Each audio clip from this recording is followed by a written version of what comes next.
Hello, everyone. I am back from the EntreLeadership Summit down in Dallas, Texas at the Gaylord Resort, the Texan. Beautiful location, wonderful, wonderful training, and it gave me an opportunity to do a lot of plank work. What I mean by plank work is that the scripture says to get the plank out of your eye before trying to remove the speck from your brother's eye. So as a leader, I want to try to grow myself first in order to influence others and help them grow. But I am highly invested in trying to make everyone the best versions of themselves possible.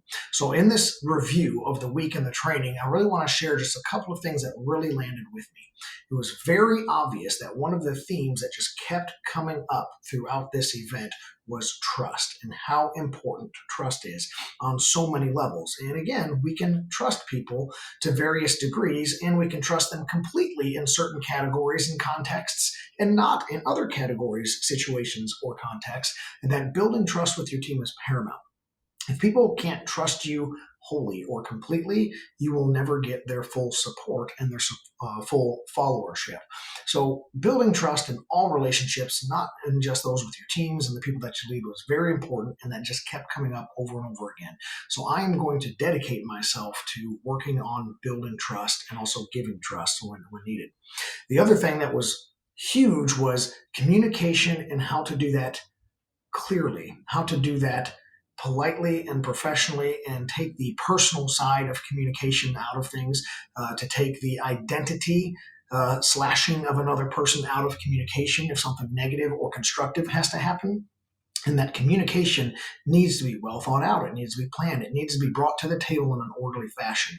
And the more that you prepare for your communication and the more honest and truthful you are going into that trust, the kinder and more caring you actually are with your people in doing that. And they will support you and do better. And you can also be a much better communicator and relationship builder if you concentrate on your communication.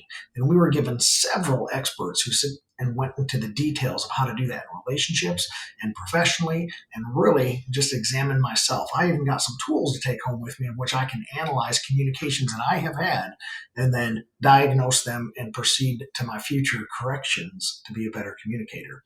The other thing that was a really good theme, both start and finished, was having a long-term vision of yourself and having long-term expectations of yourself. And a little thing that Dave Ramsey himself said, he says, we often overestimate what we can do in just 1 year, but we constantly underestimate what we can achieve in 10 years. And so this was the 10th anniversary of this actual leadership summit. And as the 10th anniversary, he gave a replay of what happened in 10 years, the down and dirty, and he went through year by year of what his successes were. He failed to meet his goals in year 1 and year 2. But by year 3, 4, and 5, he really started to take off, and he actually reached a vision of himself that was grander than he had ever thought possible. And now he doesn't limit himself on his visions. And so for me, I really want to make the adjustments to what can I do in a year, make those much more feasible, but what can I do in 5 and 10 years and make those much more challenging to myself? And so with that, we summed up a message. All of the leaders, again, kept articulating about how important it is to take action.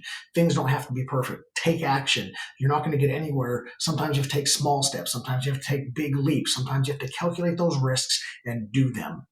That if you do not make progress, and of course, most people are familiar with James Clear, he gave his 1% speech. If you can just make 1% change every day. So the absolute necessity of moving forward is so important. So that's one thing that I'm going to do is be making action plans, be putting dates on my calendar and measuring my progress and making sure that there is movement in the right direction.